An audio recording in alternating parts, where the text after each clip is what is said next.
Welcome back to another episode of the GCN Tech Clinic, where I try and solve your bike-related problems. So if you've got one, leave it for me down there in the comment section below, or alternatively, on all forms of social media using the hashtag AskGCNTech. And with no further ado, let's crack on with the first one this week. Comes in from Sebastian, who says, "Hi John, I'm thinking about getting oval chain rings, the asymmetric ones. Is there anything that I have to be aware of? I'm currently running SRAM Etap and I'm wondering whether I can keep using my current cranks, etc." Right then, Sebastian, fancy yourself a little bit of Chris Froome tech, do you? Yeah, a couple of things really just to be aware of with those asymmetric rings.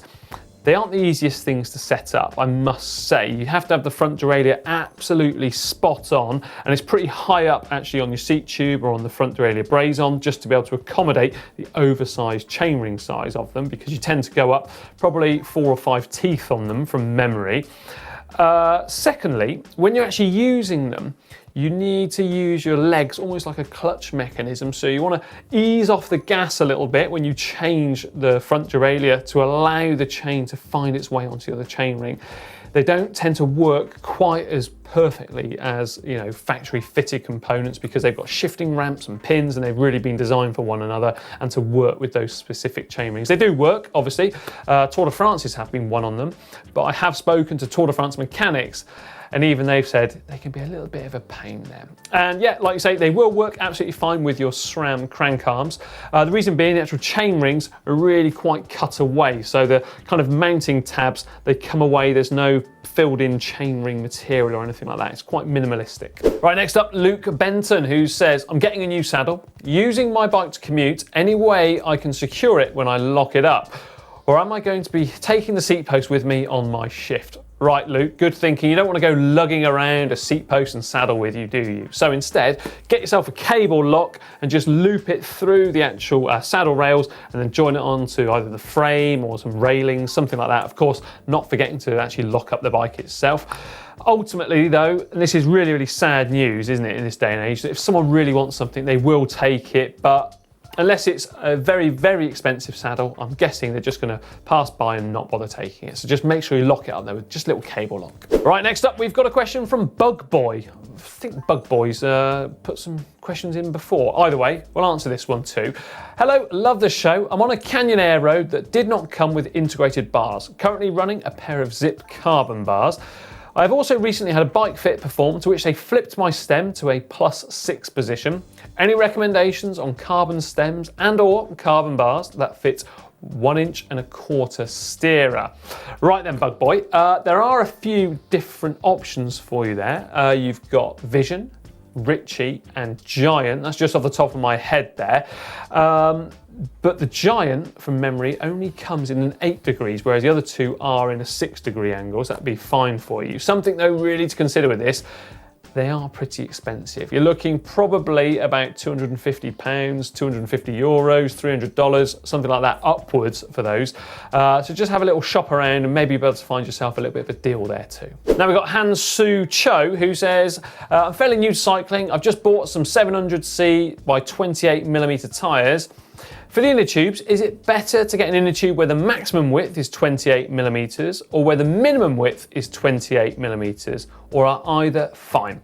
Right then, both of these will be absolutely fine for you because rubber is nice and stretchy. The wider ones to start with, so the 28mm upwards, they're going to be a little bit more difficult to get inside of the tyres, so it could well be a struggle depending on what type of rim you're using and also with the tyre and how they match up with one another. But the other side, so the thinner ones, well, they're going to work absolutely fine too, because rubber, like I said, nice and stretchy, so it will work, and you're going to save a bit of weight there too. But if you want to find an even better solution, maybe 25 to 28, they're going to be almost spot on for those 28mm tyres. Next up is Dennis, who says, "Hi John, can you also put tubeless sealant in an inner tube to seal the small punctures?" Yeah, you can. Now, the easiest way to do this is with a Presta valve, so one that you can remove, importantly, the valve core, because that's going to be way easier to pour that fluid in there. I've done it in the past on my own bikes and it worked, luckily, because I actually forgot my spares that day. I don't know what I was thinking. Another time I punctured and it didn't work, but luckily I had my spares there too. It always does depend on the actual size of the hole which you've got there and what's gone through the tyre and into the inner tube. So always do take some spares with you too, just as a secondary measure. Right, next up is Versin, who says, can you solve spongy caliper brakes? Right, well, hard to know exactly what's going on here, Versin. You've not given me the most information, but importantly, first of all, make sure that the actual brake pads are touching both sides of the rim at the same time, so you're getting equal power there, and one's not biting and the other one is slowly coming on board. And then if you've towed in your brakes, make sure you've not towed them in too much. I mean, obviously this is a large exaggeration, but you want to make sure that the front part of the brake pad is just a fraction closer than the rear part when you actually touch them onto the rim. So it's going to be a millimetre or even less a lot of the time there. Another thing to consider here is the actual brake cables and housing. Make sure that they're nice and in good condition too. A new set of brake cables doesn't cost an arm and a leg, and importantly, quite often can make the difference between a very poorly performing brake and a really good performing one. Make sure you use ferrules where needed and a good quality pair of cable cutters too. Next up is Gabriel, who's a GCN fan all the way from the Philippines and is new to carbon rims. Wants to know, can I use alloy brake pads in carbon rims? What are the differences?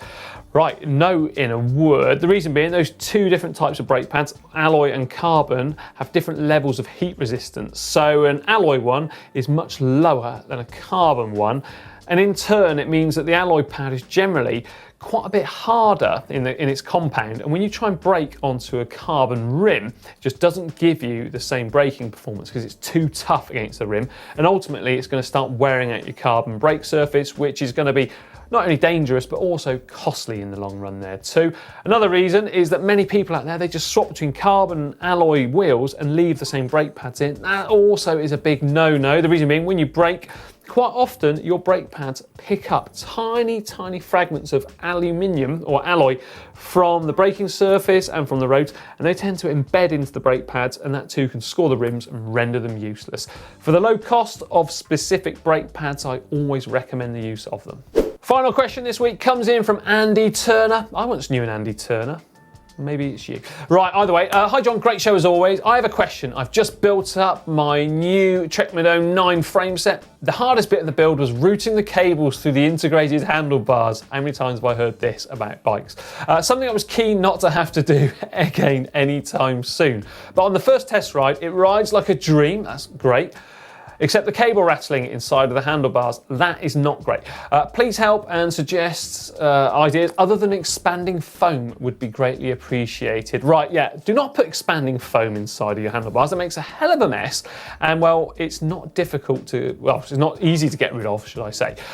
Right, easiest thing for you to do here, get some bubble wrap, so the sort of thing which you, I don't know, comes in with your mail order, whatever, just little bits of pockets of air inside of some plastic. Don't throw it away, cut it up into small bits, wedge it into the handlebars, and then use, get this, an old coat hanger, and try and bend it into place. Try and get it so it goes in between the outer brake cable housing and the inside of the carbon bar, creating a kind of bed, if you like, so it can't go brrr, rattle and click and all that, because those noises are the worst. If I have a noise on a bike, I simply won't go out riding it until I try and find out and solve that problem. That will get rid of it. You don't need to use expanding foam. Keep that for your PVC door frames and window frames. Right, Andy Turner, hope I've been able to help answer and solve your problem. Let me know how you got on with that bit of advice.